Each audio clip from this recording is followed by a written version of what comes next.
अजीज दोस्तों, अस्सलाम वालेकुम, नमस्ते, सत श्री अकाल, जय जिनेंद्र, गुड आफ्टरनून।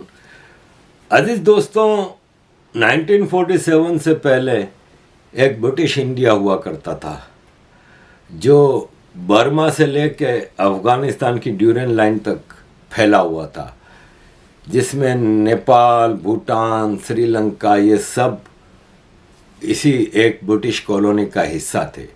लेकिन ज़ाहिर है अंग्रेज़ों को ये एक छोड़ के जाना नहीं था, तो पहली प्लानिंग के तौर पे ईस्ट में बर्मा को एक अलग कंट्री, ऊपर नेपाल भूटान को अलग कंट्री, साउथ में श्रीलंका को अलग कंट्री, इस तरह करके हिस्से बखरे 47 से पहले कर दिए। अब जो बाकी भारत बचा, इसमें प्लानिंग ये थी कि एक ऐसा इंग्लैंड का एजेंट पाकिस्तान छोड़ के जाएंगे जो हो सकेगा तो भारत में जगह जगह पाकिस्तान होंगे, लेकिन मोटा मोटा ये था कि तकरीबन पूरा पंजाब पाकिस्तान में था, गुजरात का काफ़ी हिस्सा सिंध में था, हैदराबाद भी पाकिस्तान का हिस्सा, पूरा बंगाल पाकिस्तान का, और बंगाल के यानी आज के बांग्लादेश के ईस्ट में जो भारत की रियासतें हैं, आसाम और दूसरी, वो सब भी पाकिस्तान का। एक स्ट्रॉन्ग पाकिस्तान जो कि चारों तरफ से भारत को घेरे हुए था, वो प्लान का हिस्सा था। लेकिन सरदार वल्लभ भाई पटेल, नेताजी सुभाष चंद्र बोस जैसे लोगों की होते हुए ये प्लान पूरा नहीं हो सका, और हुआ ये कि भारत में 500 से ज़्यादा प्रिंसली स्टेट्स भारत में शामिल कर ली गई, और छोटी मोटी एक दो जगह मज़ामत हुई और पाकिस्तान को मुंह की खानी पड़ी।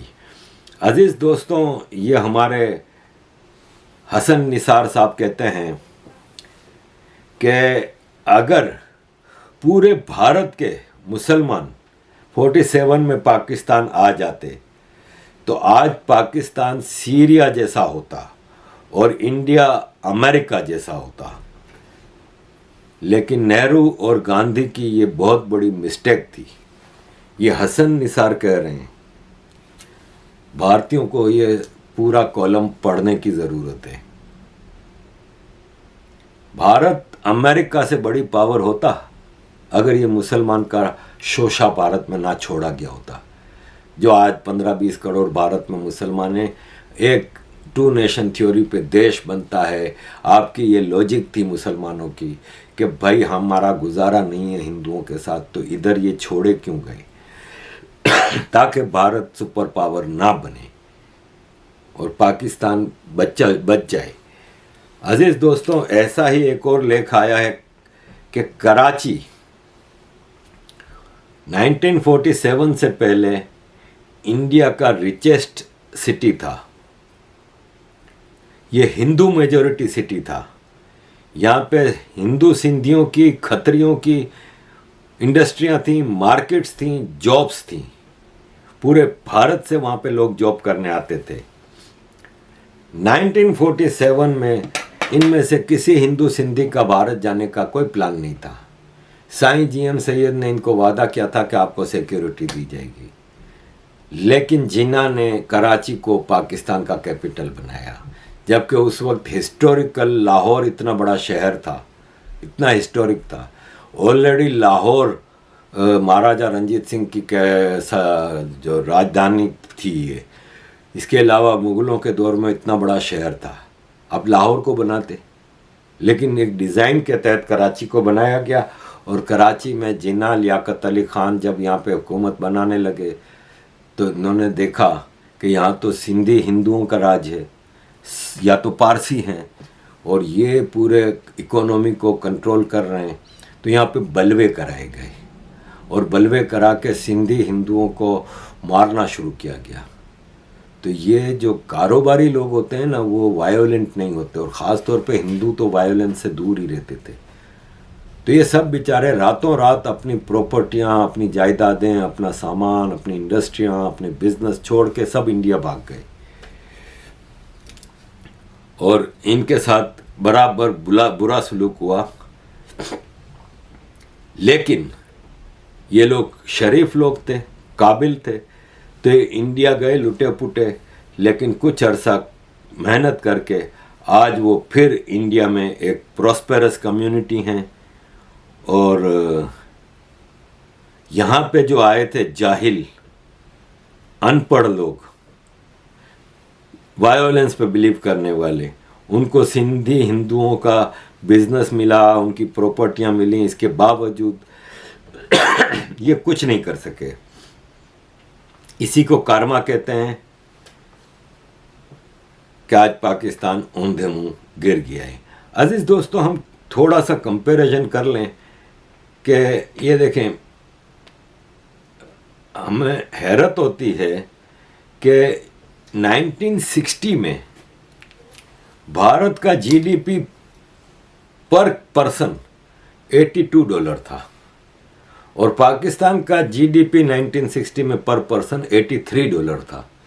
भारत से $1 ज्यादा था। आज 2021 में भारत का पर पर्सन पर कैपिटा जीडीपी $2274 है और पाकिस्तान का 1538। और ये 2021 का बता रहा हूं, आज 2023 के तो हालात और ज्यादा खराब हैं। इकोनॉमी 1960 में भारत की थी 37 बिलियन, पाकिस्तान की थी 3.74। आज भारत की 3173 बिलियन की इकोनॉमी, वो भी 2021 में। ये 2 साल में तो कयामत हो गई है। अब भारत 5 ट्रिलियन इकोनॉमी को टच कर रहा है, पाकिस्तान 350 बिलियन तक भी नहीं पहुंचा। अजीज दोस्तों, एक और चीज देखते हैं कि भारत के 1960 में फॉरेन एक्सचेंज रिजर्व थे 670 मिलियन और पाकिस्तान के थे 320 मिलियन। 2022 में भारत के 572 बिलियन, पाकिस्तान के 7.8 बिलियन। इस वक्त पाकिस्तान के 3.1 बिलियन फॉरेन एक्सचेंज रिजर्व में भारत के 600 बिलियन टप गए हैं। अजीज दोस्तों, और भी बहुत सारी चीज़ें हैं। अब मैं आपको क्या ज़्यादा फिगर्स में ले जाऊं, फिगर्स में ही जाना है तो ये दुनिया का हाईएस्ट जो ब्रिज है ना, वो जम्मू एंड कश्मीर में भारत ने बनाया है। दुनिया का तीसरा बड़ा कार प्रोड्यूसर भारत बन चुका है। पाकिस्तान ने पिछले 3 महीने में 3 लाख वर्कर्स को जॉब्स ने निकाला है कार इंडस्ट्री से। भारत में बोइंग और एयरबस हवाई जहाज अब असेंबली होंगे। 470 एयरक्राफ्ट का ऑर्डर एयर इंडिया ने दिया है, इंडियन एयरलाइंस ये जो मतलब टाटा ने दिया है। तो इंडिगो वाले भी अब प्लान कर रहे हैं 300-400 एयरक्राफ्ट लेने का। रेलवे दुनिया का चौथा बड़ा नेटवर्क बन चुका है। अंग्रेज पाकिस्तान में जितना रेलवे का नेटवर्क छोड़ के गए थे, जितनी पटड़ियां छोड़ के गए थे, वो पटड़ियां उखाड़ उखाड़ के खा गए। नया तो कुछ भी नहीं बनाया। भारत इस वक्त चौथे नंबर पे आ गया है। मैं आपको मिसाल दूंगा कि जब 47 में कराची आज़ाद, पाकिस्तान आज़ाद होता है और कराची होता है, तो 60s और 70s तक कराची में ट्राम चलती थी। मुझे आज भी याद है, मैं वो ग्रीन कलर की ट्राम में मैंने भी सफ़र किया है। मैं मेरा ख्याल है 8-9 साल का था, 7-8 साल का था कि मैं अपनी माँ का हाथ पकड़ के उस ट्राम में जंप करता हूँ और वो ट्राम चलाने वाले का पीतल का हैंडल होता था। ये आज भी मेरे जहन में है, मुझे याद है। कराची में डबल डेकर बसें चलती थी। आज कराची में कोई ट्रांसपोर्ट ही नहीं है। आज कराची में टूटी फूटी मिनी बसें हैं। भुट्टो ने ट्राम ख़त्म कर दिया, अयूब खान ने डबल डेकर बसें ख़त्म कर दी, ज़ियाउल हक ने अफ़गानों का कराची में 5 मिलियन अफ़गान आबाद करा दिए और उनके हाथ में पूरा ट्रांसपोर्ट सिस्टम दे दिया। कोई सरकारी ट्रांसपोर्ट का काम ही नहीं है, वो चलने ही नहीं देते। क्योंकि उनका कंट्रोल है पूरे कराची की ट्रांसपोर्ट पर। और टूटी फूटी बसें जिसकी छतों पर बैठ के लोग जाते हैं। आप सुबह के वक्त देखेंगे बच्चे स्कूल जाते हैं, आप सोचोगे कि ये कौन सा जमाने में जी रहे हैं ये लोग। बच्चे लटक लटक के छोटी सी वैन में जानवरों की तरह भर के, और उसमें भी बाहर तक लटक रहे होते हैं, वो स्कूल जा रहे होते हैं। कोई ट्रांसपोर्ट कराची में है ही नहीं। ये दुनिया का ओनली कॉस्मोपॉलिटन है जिसमें कोई मेजर ट्रांसपोर्ट सिस्टम ही नहीं है, मास ट्रांजिट सिस्टम नहीं है। भारत में चले जाएं, हर शहर में मेट्रो बन रही है, सरकारी बसें हैं, कोई प्राइवेट ट्रांसपोर्ट का कंट्रोल नहीं है। रेलवे, कराची में सर्कुलर ट्रेन चलती थी, जैसा अब सुना है कहाँ दिल्ली में या मुंबई में भारत एक सर्कुलर ट्रेन चला रहा है। कराची में एक सर्कुलर ट्रेन चलती थी, छोटा सा शहर था ना उस वक्त, तो शहर के चारों तरफ एक से ट्रेन चलती थी, मुख्तलिफ स्टॉप्स पर रुकती थी। जैसे लंदन में एक सर्कुलर मेट्रो है, ट्यूब कहते हैं जिसको, वो लंदन, सेंट्रल लंदन के यूँ गोल घूमती है और मुख्तलिफ स्टॉप्स पर रुकती है। वो सर्कुलर ट्रेन बंद कर दी, सब कुछ बंद कर दिया। भारत में चीज़ें बन रही हैं, तो आप बताएं कि कहाँ भारत जा रहा है और कहाँ पाकिस्तान जा रहा है। भारत में 2014 में मोदी सरकार के आने के बाद 69% मेडिकल कॉलेजेस बढ़ गए हैं। पाकिस्तान में कुछ नहीं हो रहा। थोड़ा मैं आपको भारत के डेवलपमेंट के हवाले से चीज़ें बता दूं कि लिथियम के रिजर्व भारत में अभी 5.9 मिलियन टन दरियाफ्त हुए हैं। तो दुनिया में बोलीविया में 21 मिलियन, अर्जेंटीना में 20 मिलियन, अमेरिका में 12 मिलियन, चिली में 11 मिलियन, ऑस्ट्रेलिया में 7.9, चाइना में 6.8 और भारत में 5.9। ये तो नेचुरल रिसोर्सेज हुए।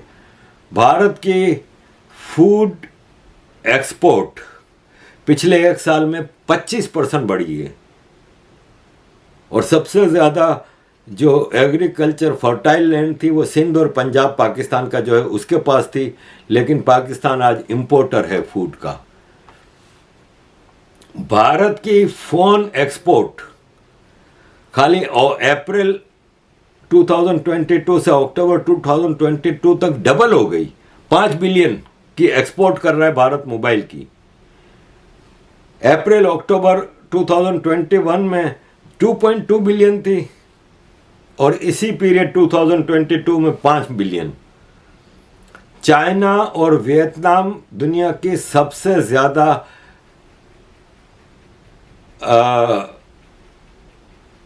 सस्ती productive lowest cost manufacturing country था, चाइना और वियतनाम। अब भारत है, और ओपन बिजनेस कैटेगरी में भारत 100% स्कोर करता है, 37 स्कोर करता है 100% में से, जबकि चाइना 17 स्कोर करता है। भारत में बिजनेस के इतने मौके हैं कि यूनिकॉर्न जो पहले बनती थी भारत में, वो पिछले 7 सालों में 9 गुना ज़्यादा बढ़ गई।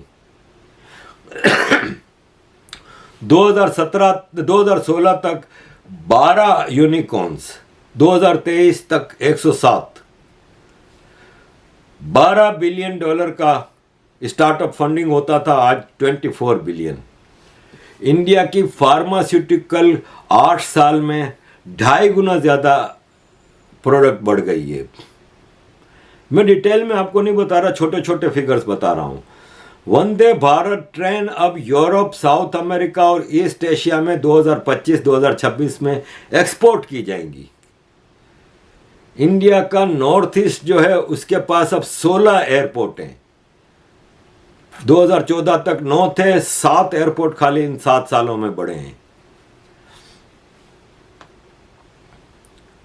इंडिया ने जो इंफ्रास्ट्रक्चरल डेवलपमेंट किया है, दुनिया की highest tunnel Umling La pass, under water road cum railway tunnel Assam में बनाई, हाईएस्ट मोटरेबल रोड लद्दाख में 19,000 फीट की बुलंदी पे, Atal tunnel longest highway tunnel 10,000 feet की बुलंदी पे। इंडिया की कॉफ़ी एक्सपोर्ट पिछले 9 साल में 3,300 करोड़ पहुंच गई है। इससे पहले 2013 तक 1657 होती थी, अब डबल हो गई। इंडिया में 2014 तक 74 एयरपोर्ट थे, आज 148, एग्जैक्टली डबल। और इंडिया का 2014 से पहले जो डिफेंस के लिए, आर्मी के लिए हेलमेट, बुलेट प्रूफ जैकेट, बंदूक की गोलियां तक बाहर से आती थीं, आज भारत वो सब चीज़ें तो बना ही रहा है। Arjun tank, INS Vikrant aircraft carrier, LCH प्रशांत हेलीकॉप्टर्स, पिनाका रॉकेट लॉन्चर, और फिर एक से एक जो मिसाइल्स हैं और कई चीज़ें हैं। पाकिस्तान क्या कर रहा है? भीख मांग रहा है। तो अजीज दोस्तों, इस सारी सिचुएशन में आज पाकिस्तानी भारत से अब सोच रहा है कि यार हमारे पास मोदी क्यों नहीं है। ये बताऊं मैं आपको, नफरत अपनी जगह है आज भी इनके दिलों में, लेकिन ये कहते हैं कि यार भारत को मोदी मिला है, वरना भारत की तरक्की के रास्ते आपको दिखाए। और ये आप देखें पाकिस्तान क्या कर रहा है। पाकिस्तान 1400 साल पहले ज़माने में जा रहा है। पेट्रोल है नहीं तो अब गधा गाड़ी के ऊपर सारा काम आ गया है। अजीज दोस्तों, भारत पाकिस्तान की दोस्ती के हवाले से ये ज़रा सुनिए कि जब वाजपेयी लाहौर आया और उसके बाद वो मीनारे पाकिस्तान पे भी गया और उसने पाकिस्तान की क्रिएशन को अफर्म किया, तो उसके 2 महीने के बाद आपने कारगिल कर दिया। मोदी बीजेपी का लीडर, वो लाहौर आया, नवाज शरीफ से मिला और उसके 1 हफ्ते के बाद आपने पठानकोट कर दिया। तो बात यह है कि आप कैसे कह सकते हैं कि वो इंटरेस्टेड नहीं है। उन्होंने तो अपना कैरियर दांव पे लगाया और वो पाकिस्तान आए, और उसका जवाब आपने ये दिया कि आपने वहां पे दहशतगर्दी करवा दी। एक दूसरा जो आप कह रहे हैं ना कि 15-16-100 अरब रुपए बनता है, जो कि पिंक बुक में लिखा जाता है, लेकिन हकीकत में ये कोई तकरीबन 2,500 से 3,000 रुपए है, जिसमें कि वो जो बल्क एलोकेशंस हैं वो शामिल नहीं हैं, जिसमें जो मिलिट्री का बजट जाता है मिनिस्ट्री ऑफ इंटीरियर से पैरामिलिट्री के लिए, वो इसमें शामिल नहीं है। जो मिसाल के तौर पे इलेक्शन ड्यूटीज़ हैं या फ्लड रिलीफ के ऑपरेशंस हैं, वो इसमें शामिल नहीं है। इसके अलावा फिर आपको भी शायद इल्म ना हो कि कराची में कायद आज़म के मज़ार का सारा जो बजट है वो 5 कोर के पास जाता है, वहाँ से खर्च होता है। मैं आपको अगर गिनवाना शुरू करूँ तो इतने हेड्स बनते हैं। अब स्पेशल प्रोजेक्ट्स, जी अल खालिद का स्पेशल प्रोजेक्ट है, ये जी JF-17 थंडर का स्पेशल प्रोजेक्ट है, 500 अरब इसका दे दें, 500 अरब इसका दे दें, तो ये तो कोई 2,500 से 3,000 अरब बन जाता है।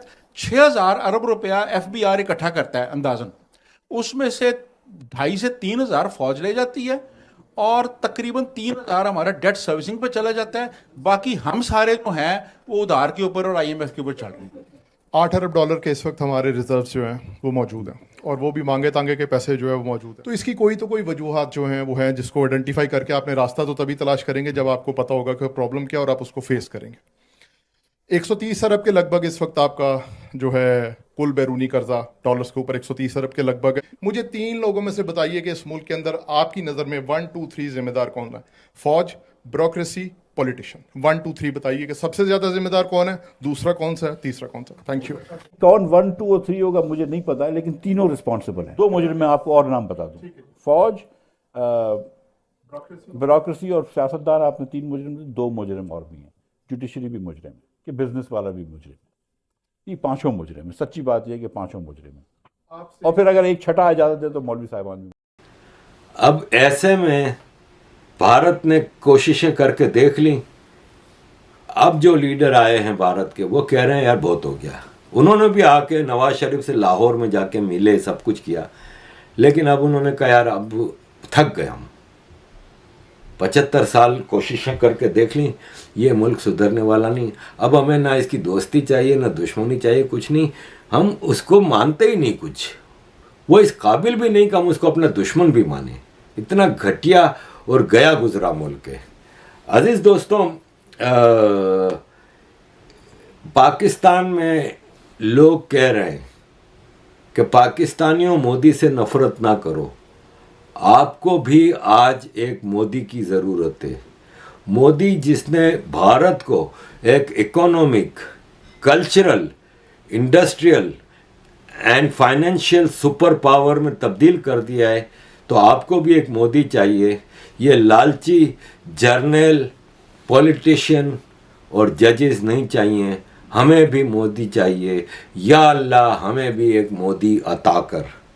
ये आज पाकिस्तानी कह रहा है, घर घर की आवाज़ है। अजीज़ दोस्तों, एंड पे मैं ख्वाजा आसिफ की वो वीडियो लगा रहा हूँ जिसमें वो बता रहा है। अजीज़ दोस्तों, thank you very much for all your support, keep supporting. जय हिंद। या मेल्टडाउन हो रहा है वो हो चुका हुआ है कि जो हमारे मुल्क के इस वक्त हालात है, हम एक दिवालिया मुल्क के रहने वाले हैं। वो एक चीता जो है बाहर निकल के वो एक बंदा मार दिया, उसने उसको जख्मी कर दिया। इतनी जुर्रत नहीं है, बेनामी जो FIR दर्ज कराई गई है, उसका नाम नहीं लिया गया कि किसका चीता था। सबसे ज्यादा कीमती जमीन है वो। हमें 200-300 मिलियन डॉलर के लिए मैंने खुद देखा है मिन्नतें करते हुए अपने हुक्मरानों को। मैं उनके साथ होता हूं, खुद मिन्नतें करते देखा है। आपने सुना होगा डिफॉल्ट हो रहा है या दिवालिया हो रहा है या मेल्टडाउन हो रहा है, वो हो चुका हुआ है। जिस तरह का आप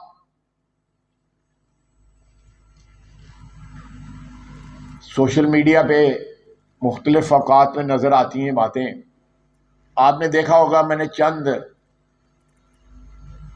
दिन पहले एक ट्वीट किया था कि इस मुल्क में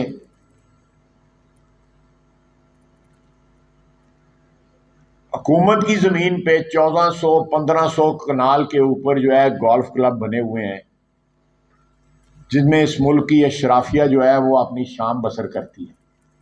खाना खाते हैं, गप्पे मारते हैं, पाकिस्तान की सियासत के ऊपर डिस्कस करते हैं। सबसे बड़े मामे जो बने हुए हैं सियासत के, वहां पे जाते हैं। इस मुल्क ने जिन सबसे ज्यादा जो फायदे उठाए हैं वो तबकात जो है इन क्लबों में जाते हैं। अगर आप उसमें 2 क्लब ही बेच देना तो आपका कम से कम चौथे हिस्सा जो है ना, आपका कर्जा जो है उतर सकता है। एक क्लब है जो लाहौर में 1500 कनाल पे है, 1500 कनाल पे, उसका 5000 रुपया किराया है महीने का। और यहां पे गरीबों की झुग्गियां जो हैं, गरीबों की बस्तियां जो हैं, उस पर बुलडोजर चलाए जाते हैं ताकि उनके ऊपर जो है रियल एस्टेट माफिया जो है अपने पैसे बना सके। ये बुनियादी तजादात हैं। आप कानून के मुहाफ़िज़ भी हैं, कानून को जो इंटरप्रेट भी करते हैं। आपको ये चीज़ें उठानी चाहिए। मैं तो उठाता हूँ, गालियाँ भी खाता हूँ। बजाय मेरे ट्वीट पे कमेंट करने के वो और कमेंट करने शुरू कर देते हैं। लेकिन ये तजादात जब तक आपकी ज़िंदगियों में, कौमी ज़िंदगी में जब तक दूर नहीं होंगे, आप किसी मंजिल तक नहीं पहुँच सकते। तमाम मसाइल का हल जो है वो भी एक्सेप्ट किया आपने, डिक्टेटर एक्सेप्ट किए आपने, ऐसे ऐसे सियासतदान एक्सेप्ट किए जिनकी तफसील में नहीं जाना चाहता। और आज जो है आपके पास जो क़यादत मौजूद है, तमाम तबकात में किसी जो शोबा जिंदगी कोई उठा के देख लें, अपने मुल्क का, अपनी कौम का, हमें अल्लाह की ज़ात के साथ गिला करने से पहले अपने गिरेबान में झांकना चाहिए कि हमारे अमाल क्या है। कम से कम मैं अपने मुतल्लिक़ तो कह सकता हूँ। आप हो सकता है सारे के सारे जो है मुझसे ज़्यादा नेक हों, शरीफ हों, आपके अमाल बेहतर हों, लेकिन मैं अपने मुतल्लिक़ ज़रूर कह सकता हूँ कि मेरी ज़िंदगी में, मेरे अमाल में जो तज़ादात हैं वो मुझे पता है। हो सकता है कुछ ना पता हो, और यही वजह है कि अब कल रात